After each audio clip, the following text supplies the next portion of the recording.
pré-candidato defende pautas como o combate à corrupção e reformas econômicas. Renan Santos, boa noite, seja muito bem-vindo ao Band Cidade. Boa noite, é uma honra estar aqui, vamos trocar ideia, vamos debater. Muito feliz em ser recebido e, aliás, muito feliz com toda essa viagem pelo Maranhão. Aprendi muito, passei muito perrengue, entendi como é que é a vida das pessoas aqui em grande medida e já pensei em soluções para resolver muitos dos problemas. Falando nisso, o senhor que esteve esses dias pelo Maranhão, aqui em São Luís, no interior do estado, e viu de perto a população do Maranhão, também as estradas, o que mais chamou a atenção? Olha, é difícil, eu fazeria um programa inteiro aqui só com a lista dos problemas. As estradas talvez seja o problema mais óbvio. Eu furei 7 pneus, andando coisa de 50 por hora, tá? As pessoas falam, não, tem estrada com buraco. Aqui no Maranhão vocês têm buraco com estrada. É buraco para todos os lados. Eu vi motoqueiro caindo, sendo socorrido e mal socorrido no longo da estrada. Eu vi caminhão de soja tombado. A gente viu tudo isso acontecendo, inclusive nas regiões muito produtivas aqui do estado. A região lá de Imperatriz, região de Balsa, tem muita produção agrícola. E os coitados ali, assim, nem conseguindo entregar a produção deles. Eu vi estradas de terra largadas com pessoas, igual o pau de arara aconteceu nos anos 50 e 60, com famílias inteiras em cima de uma caminhonete, pulando como se tivesse um show, coitados, porque o caminhão entrava no buraco e ia pra lá e pra cá. Vi cidades que inclusive têm arrecadação, como Santo Antônio dos Lopes, mas mesmo essa cidade com a administração pública tão ruim que eles têm, as pessoas viviam muito mal. Eu vi esgoto a céu aberto, eu fui pra Pinheiros, que é a cidade do Sarney, e lá em Pinheiros até o urubu tinha nome, tinha umas pessoas, esse aqui é o Zé, o nome do urubu, esgoto a céu aberto, ou seja, muito dinheiro é colocado no Maranhão, e essa é uma verdade, o Maranhão é o segundo estado que mais recebe dinheiro de acordo com o Pacto Federativo, que é o dinheiro que vem do governo federal, e ao mesmo tempo os políticos somem com esse dinheiro e entregam um maltratamento para as pessoas que é indigno. Nem animal é tratado igual a população do Maranhão é tratada pelos políticos. Na sua visão, quais são hoje os principais problemas que precisam ser enfrentados aqui no Maranhão? Para resolver a parte econômica, desesperadamente, vocês precisam de estrada. Desesperadamente. E não é qualquer estrada. Como vocês têm produção agrícola boa, e olha só que dádiva, o Maranhão tem produção agrícola que vale a pena e está crescendo. A gente tem que dar estrada de concreto, para o caminhão não ter buraco, para as pessoas poderem ir e vir numa boa. Estradas vicinais, as estradas estaduais que vão levando para os municípios também. Sabe, é só comprar e não superfaturar o orçamento do asfalto, como fazem, que você vai ter um asfalto simples, a pessoa vai poder entregar a produção dela aqui e ali, vai poder circular de uma cidade a outra de maneira livre. Isso é uma das coisas. A segunda coisa, brecar o avanço do crime organizado. A gente está falando aqui de um dos 10 estados mais inseguros do Brasil, que é o caso do Maranhão, com um dos piores índices que envolvem homicídios e roubos de celular e roubos de bens pessoais das pessoas. Tá todo mundo com medo. Feminicídio subiu no Maranhão também. E a terceira coisa que é muito importante a gente colocar aqui, o Maranhão apresenta uma taxa de analfabetismo próxima dos 15%. Eu visitei famílias em que as pessoas não sabem ler e escrever de verdade. E isso assusta. Nós estamos em 2026. Analfabetismo era uma coisa para a gente ter resolvido nos anos 50, 60. Isso ainda existe aqui no estado. E aí eu pergunto, o dinheiro do governo federal, o dinheiro do Fundeb vai para as escolas. O que eles estão fazendo com esse dinheiro? Por que não, as pessoas não estão sabendo ler e escrever? Então tem uma situação de calamidade aqui. E eu volto a falar, para quem mora no Maranhão, a situação aqui é de calamidade. O que pode ser feito para melhorar na prática essa realidade? Primeira coisa, assim, eu venho aqui para o Maranhão muito mais para arrumar inimigos do que arrumar amigos. No sentido que eu vou apontar os erros. A classe política do Maranhão sabota a população. Eu nunca vi nada igual à classe política daqui. Então, uma das coisas que nós podemos fazer é ter quadros novos na política que não tenham rabo preso com ninguém, que estejam dispostos a trabalhar por desempenho. Ou seja, se não melhorar a saúde, a educação e a segurança e a infraestrutura aqui do Estado, essa pessoa não pode sequer ter direitos políticos. Eu vou, como presidente da República, passar a lei. Vai funcionar assim. Prefeito que não entregar melhoria na saúde, segurança, educação e infraestrutura não pode concorrer na eleição seguinte, fica inelegível. Aí se ele quer chamar o Wesley Safadão para fazer show, igual tentaram fazer em Santa Inês, se ele quer comprar voto, aí não vai poder, porque ele vai estar inelegível. Então eu vou acabar com essa farra. Outra coisa que eu vou fazer, eu vou fundir município. Tem mais de 200 municípios, aqui tem 217 municípios no Maranhão. Eu vou fazer ter menos de 100 municípios. Vamos juntar os municípios, ter uma administração só, para deixar desempregado esse monte de vereador, os babão dos vereadores que são colocados dentro da máquina pública, e com base nisso a gente racionalizar, fazer entregas boas para as pessoas. Isso é, assim, a primeira coisa que tem que fazer, e o governo federal tem que atuar ajudando nisso. A classe política daqui, eu volto a repetir, eu tô rodando o Brasil todo, eu nunca vi uma classe política tão absurda quanto a do Maranhão. Esses caras são pior do que uma bomba atômica. Você fala assim, Renan, você prefere pegar ebola, você prefere ser atropelado por uma carreta ou ser administrado por um político do Maranhão? Eu prefiro pegar a ebola e ser atropelado por uma carreta. Eu nunca vi uma coisa tão ruim quanto os políticos daqui. Pré-candidato, falando nisso, hoje mais cedo o senhor esteve no bairro Coroadinho, aqui em São Luís, e uma fala sua chamou a atenção. Vamos acompanhar. O pessoal Pedrinho me trouxe para gravar um Coroadinho, uma favela aqui em São Luís do Maranhão. E é uma filial do inferno, tá? A quantidade de cachorro morto que tem aqui, no meio da rua, cara. Eu vi 3 cadáveres de cachorro. Um lugar tomado pelo crime. Cara, isso aqui é uma filial do inferno. Isso aqui é uma filial do inferno. Após esse vídeo que gerou uma grande repercussão aqui no Maranhão, uma página que se diz representar os moradores do bairro Coroadinho divulgou uma nota de repúdio, afirmando que as declarações foram desrespeitosas e que a comunidade não aceita ser usada como palco político. Como o senhor vê essa situação? Eu acho muito humilhante para essa comunidade ser representada por um tipo de associação que ela própria faz durante o período eleitoral. Abertura de espaço para político malandro e político vagabundo que compra voto nessa comunidade e mantém o que eu disse: esgoto a céu aberto, lixo jogado no chão, pessoas, eu tenho imagem de tudo, pessoas catando lixo, lavando a mão no esgoto ali, restos de cachorro que morreu sendo jogado no meio da rua, 5 facções disputando espaço ali, não é uma, não é duas, são 5 facções. Se isso não é uma filial do inferno, eu já não sei mais o que é. Essas pessoas, associações, influencers, eles querem fazer o morador dessa região crer que isso é normal e que essa pessoa tem que ter orgulho. Tenho orgulho de viver controlado pelo tráfico, tenho orgulho de andar sobre o esgoto, eu tenho orgulho de não ter título de propriedade, eu tenho orgulho de ter um analfabetismo graçante, andando pra lá e pra cá. Eu tenho orgulho. A taxa de homicídios nessa região, Coroadinho, em 2014 foi de 80 homicídios a cada 100 mil habitantes. Isso é 10 vezes a taxa de homicídio na Ucrânia, que está em guerra. E essas pessoas querem que isso seja normal. Eu acho um absurdo, mantenho que é um absurdo, e se for presidente da República, eu vou transformar isso em bairro. Em bairro. Eu não vou manter aquilo como favela. Mas eu tenho orgulho de que é uma favela. Você está errado. A população nem sempre está certa. A população, às vezes, compra orgulhos de coisas erradas.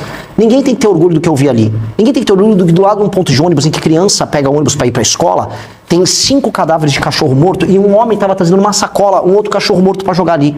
Ninguém tem que ter orgulho disso. A gente não tem que ter orgulho do errado. E no Brasil tem um discurso coitadista, a gente tem que ter orgulho do errado. Não, mas ele ali é a nossa favela. Tá errado, ninguém tem que morar em favela. Mais de 30% da população de São Luís mora em favela e o prefeito aqui da cidade ainda quer concorrer para governador. Esse homem tinha que ter vergonha na cara. Aí vem esses influencers querem reclamar, reclamem o quanto quiser. Eu vou me tornar presidente da República e eu vou acabar com as favelas no Brasil. E vou acabar com favela no Coroadinho. Vocês vão morar em bairro decente, em casa decente, sem crime organizado. Eu vou matar os bandidos, todas as lideranças do crime organizado, o bonde dos 40, vou dar um nome aqui, bonde dos 40, vou matar vocês e eu vou fazer o que precisa ser feito. Ninguém tem que ter medo de dar nome às coisas como precisa ser dito. Assim como eu vou destruir o crime organizado, favela tem que virar bairro. Favela não tem que ser objeto de orgulho, tem que ser objeto de obra, de reforma. Falando nisso, o senhor acha que o governo do Maranhão está no caminho certo ou estagnou? Não está no caminho certo. O estado do Maranhão precisa de uma intervenção urgente. O atual governador, eu não sei o que ele está fazendo na vida. Eu estou vendo as estradas no sul do estado. Como é que o cara pode ser um governador? Igual eu falei agora, eu falei do prefeito, né? O Bride, ele quer ser governador. Eu fui olhar ali, esse bairro Coroadinho, uma favela, tudo largado no chão. Como é que um cara que larga o lixo todo, não tem uma coleta decente ali, quer ser candidato a governador? Ao mesmo tempo, o Brandão quer fazer sucessor. Foi olhar as estradas. Um homem desse não tem condições morais de ser candidato a nada. Um cara que tem, no meio de uma estrada, uma cratera em que as pessoas caem dentro da cratera. Eu vi motociclista contando história. Ele caiu inteiro dentro. Cabia a moto dele e ele inteiro dentro da cratera. E aí o governador, não, eu tenho um plano, vou eleger meu sucessor, aí faz aquelas danças, chama cantor. O que é isso? Todos esses caras tinham que ser interditados. Essas pessoas não têm condições, não é nem intelectuais, não têm condições morais de ser governador de nada. Esse Brandão é uma vergonha. E eu volto a colocar para todo mundo que está nos assistindo. Existe uma coisa que chama o mito da caverna do Platão, que é assim, quando você está vendo só uma coisa, você acha que o mundo é isso. Todo mundo no Maranhão olha para a realidade no Maranhão e acha, é normal ter um cachorro morto do meu lado, do meio da rua. É normal ter tanto buraco assim. Não é normal. Eu falo isso para você que mora aqui. Não é normal. Não aceite isso. Outros lugares do Brasil, até mais pobres do que o Maranhão, se vive melhor do que aqui. Vocês são roubados pelos seus políticos aqui. Isso é inaceitável. Pré-candidato, vamos fazer assim, vamos para um rápido intervalo, mas não sai daí que no próximo bloco a entrevista continua. 7h06, voltamos a apresentar o Band Cidade. Comigo na bancada, o pré-candidato à presidência da República, Renan Santos. Voltando aqui à nossa entrevista, como o senhor avalia o atual cenário político do Brasil? É triste, né? É triste, o cenário político do Brasil é a maior escândalo de corrupção da nossa história, que é o escândalo do Banco Master, pegando gente de todos os lados. Descobriram agora que o Caiado, pré-candidato a presidente, inclusive um cara que eu admiro, participou comigo do impeachment da Dilma, agora ele também recebeu o Vorcaro e foi convencido pelo Vorcaro a mudar de certas posições. Falamos do escândalo do INSS, que envolve boa parte da classe política, inclusive a família do atual presidente da República, o Lula. Aí a gente olha os dados e os indicadores do Brasil, o Brasil vai para uma crise que ele vai quebrar nos próximos 2 anos se nada for feito. Segurança pública, o crime organizado tomando todos os estados, especialmente do Nordeste. Rankings internacionais de educação, Brasil caindo pelas tabelas, desempenho horroroso. Então nós estamos muito mal, o cenário político é muito ruim. E aí o que as eleições têm? As eleições mostram Lula concorrendo para a reeleição, graças a Deus as pessoas despertando, e eu estou rodando no Nordeste, e eu estou vendo aqui no Nordeste as pessoas despertando para o problema que é o lulismo, o fato que eles não têm nada a entregar. Flávio Bolsonaro, que é membro de uma família que é envolvida em escândalos de corrupção, ele próprio é envolvido em escândalos de corrupção, é um homem muito problemático, um péssimo parlamentar, preguiçoso, não sabe votar. Toda vez que vota errado, ele fala que não leu, que se esqueceu, que apertou o botão errado. Votou agora numa agenda completamente contrária dos eleitores dele e estava negociando agora a nomeação do Messias, que é o Bessias, que é um aliado do Lula, para o STF.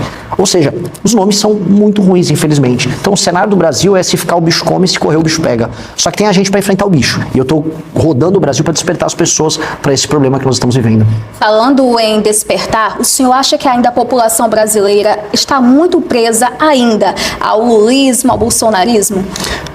Em parte sim. Em parte sim, porque em qualquer lugar do mundo você trabalha com o fla-flu, que a gente chama, né?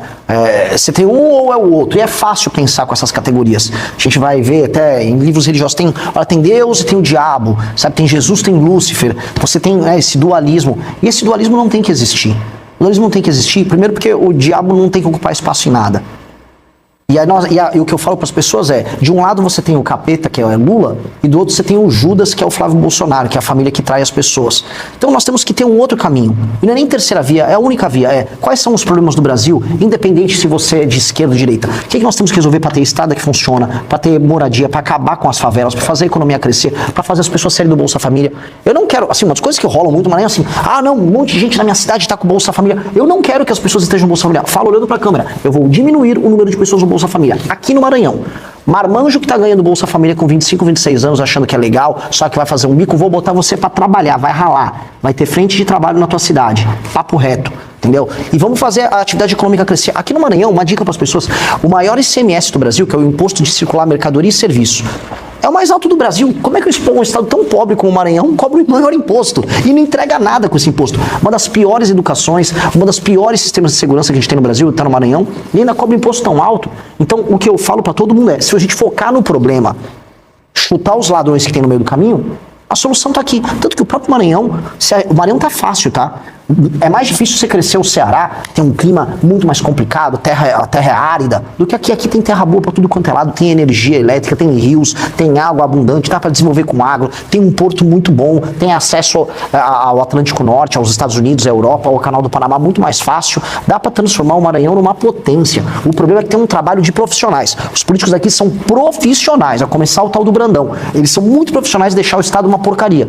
E aí as pessoas não acordam. Eu tô aqui para despertar. Minha missão, o nome do partido nosso é missão, é despertar as pessoas. Se elas me elegerem para presidente da República, eu vou fazer uma revolução, vou tornar o Brasil um país sério. Só que se minha candidatura já servir para acordar as pessoas, é algo incrível. Eu fico até mais feliz se a gente despertar as pessoas. Preciso que elas despertem pro problema. Já a gente volta a falar do partido Missão, mas o senhor fala muito em fundir os municípios. Como é que isso funcionaria na prática? É alterar 2 artigos da Constituição e permitir que o governo federal faça um plano que pegue municípios pequenos que não se sustentam. Como é que funciona? Quem está assistindo em casa? Tem vários municípios que têm 5, 10, 15, 20 mil habitantes. Esses municípios, se eles estiverem gerando renda, porque tem muitas empresas e eles pagam as próprias contas e os indicadores de saúde, educação, saneamento básico estiverem bem atendidos, o município pequeno pode existir, não tem nenhum problema. Agora, se o município é sustentado com o dinheiro do governo federal, ele não gera riqueza e a população é maltratada, aí eu vou juntar eles, 1, 2, 3, 4, 5 municípios, transforma num município só, demite esse monte de vereador, os famosos babões de político, demite os babões que tem lá na prefeitura, que trabalham de mentira, de assessor, demite os demais prefeitos, tem um só prefeito e só 9 vereadores. E eles não vão trabalhar simples, com a regra que eu estou chamando da reforma administrativa, com lei de responsabilidade gerencial. O que nós vamos fazer é, esse prefeito assume, só que ele tem uma série de metas e indicadores para cumprir. Se você tem só 10% de saneamento básico ou de fornecimento de água, vai ter que subir para no mínimo 30% no mandato dele em 4 anos. Se não subiu para 30%, se não melhorou os índices de educação, se melhorou a fila nas UBSs, ele ele fica inelegível, ele não pode concorrer na eleição seguinte. Ah não, mas e se ele for popular porque ele fez um show do Safadão? Primeiro que eu não vou deixar ele fazer um show do Safadão, não vai poder comprar voto de ninguém. Segundo, se ele for tentar comprar o voto das pessoas, eu vou prender a pessoa que está vendendo voto e vou prender o político que estiver comprando voto. E terceiro, que ele vai estar inelegível. Agora, se ele cumpriu a meta, se foi um bom prefeito, melhorou o saneamento básico, melhorou a educação, melhorou a segurança, fez empresas se instalarem ali, o município começou a esquentar, a economia cresceu, as pessoas estão com emprego, estão comprando uma moto, estão comprando um carro, estão fazendo uma casa, a vida começou a melhorar, o cara vai poder fazer o show do Safadão no município dele numa boa, tá? Eu vou querer ver a população daquele lugar feliz, ele vai poder concorrer à reeleição e o partido dele ainda ganha fundo partidário eleitoral como prêmio porque ele foi um bom prefeito. Então a gente tem que bater no político que não presta, no prefeito, mas se o político que presta, a gente tem que premiar. Essa é a regra que a gente vai fazer. Fazendo isso e fundindo o município, a administração aqui vai melhorar tanto. Mas eu te falo, tanto, que vocês vão dar um salto. O Maranhão vai começar a crescer 10% ao ano, 10 a 15% ao ano, até começar a pegar o ritmo, ser um dos maiores estados do Nordeste, que é o que ele tem que ser. Agora falando do Partido Missão, que ele surge como uma alternativa no cenário nacional, o que diferencia o Partido Missão dos demais partidos? Começar pelo nome, né? Todo mundo que acompanha partido político no Brasil vê que é uma sopa de letrinha. PSB, Partido Socialista Brasileiro, PMDB, Partido da Mobilização Democrática. Ninguém sabe o que significa isso aí. Missão significa o seguinte, o que significa quando você está numa missão? Você tem uma ideia, um plano, e você tem um período de tempo para implementar. Isso se torna uma missão. A missão, como o nome do partido, significa que nós somos um grupo de pessoas que tem um senso de urgência. O que é urgência? Eu preciso, enquanto eu estiver vivo, nos próximos 30 anos, fazer o Brasil virar um dos 5 maiores países do mundo. Essa é a nossa missão. Eu quero que daqui 30 anos o meu país esteja junto com China, Rússia, Estados Unidos e Índia, mandando no mundo. Mandando foguete para o espaço aqui da base de Alcântara, no Maranhão, tendo alta tecnologia, produzindo inteligência artificial, tendo forças armadas poderosas, destruindo o crime organizado, sendo influente. Essa é a missão. Então o meu partido surgiu para cumprir isso. E aí a gente fez uma lista de políticas que a gente tem que implementar para fazer isso, publicamos isso em livros e montando o partido. E minha pré-candidatura hoje é para isso. Então, quando os outros ficam lá com blá blá blá, eu gosto muito do Lula, ai não, o Bolsonaro tem lindos olhos verdes, eu tenho um plano, eu quero implementar, eu tô com pressa, eu preciso fazer meu plano ser implementado rápido. Por isso que eu já sou pré-candidato a presidente. É um senso de missão, um senso de urgência. Falando em partidos, o senhor fez uma crítica ao PSOL. Qual foi o principal ponto dessa crítica? Puxa, eu faço tantas críticas ao PSOL. Então, o primeiro problema do PSOL, por que o PSOL existe? O PSOL é um partido de sabotagem à soberania nacional. Se for a última crítica que eu fiz recente a ele, é porque o PSOL, veja só o absurdo, ele entrou no STF, junto com um monte de ONG que recebe dinheiro dos nossos concorrentes da Europa, para impedir que a Ferrogrão, que é uma ferrovia que escoa a produção de soja do Brasil, do agro, especialmente no Mato Grosso, termine. Eles não querem que a gente tenha uma obra para, em vez do caminhoneiro ficar cansado na estrada entregando a mesma produção sempre, uma ferrovia atenda a produção do Brasil, fazendo que sobre mais divisas, entre dinheiro no Brasil, a gente possa fazer mais políticas sociais. O PSOL não quer, porque o PSOL trabalha a serviço dessas ONGs americanas, alemãs, norueguesas, que não querem que o Brasil tenha um agro forte, porque eles estão protegendo o agricultor deles. Isso está acontecendo aqui no Maranhão agora. O ICMBio quer pegar toda a área perto do Porto de Itaqui, quer interditar porque tem que ter 20 pescadores ali. Então você tem que ter 20 pescadores funcionando, que nem existem mais pescadores, ninguém está pescando ali. É uma não economia, aliás, ninguém quer no século XXI que as pessoas fiquem vivendo de pesca de subsistência. E aí querem interditar uma região que pode ser super desenvolvida, a gente pode instalar empresas que podem criar produtos que vão ser exportados para fora do Brasil. Ou seja, essa agenda de sabotagem que o PSOL apoia em todos os lugares do Brasil, impede os lugares mais pobres do Brasil de crescer. Portanto, o PSOL é inimigo do Brasil e ele tem que ser combatido assim. Candidato, a gente agradece a sua participação aqui no Band Cidade e as portas estão sempre abertas. Eu agradeço demais, foi uma honra, foi uma grande entrevista e espero que as pessoas que tenham assistido despertem para o problema do Maranhão. O Maranhão precisa ser resolvido e o Maranhão é parte da solução do Brasil, não é parte do problema.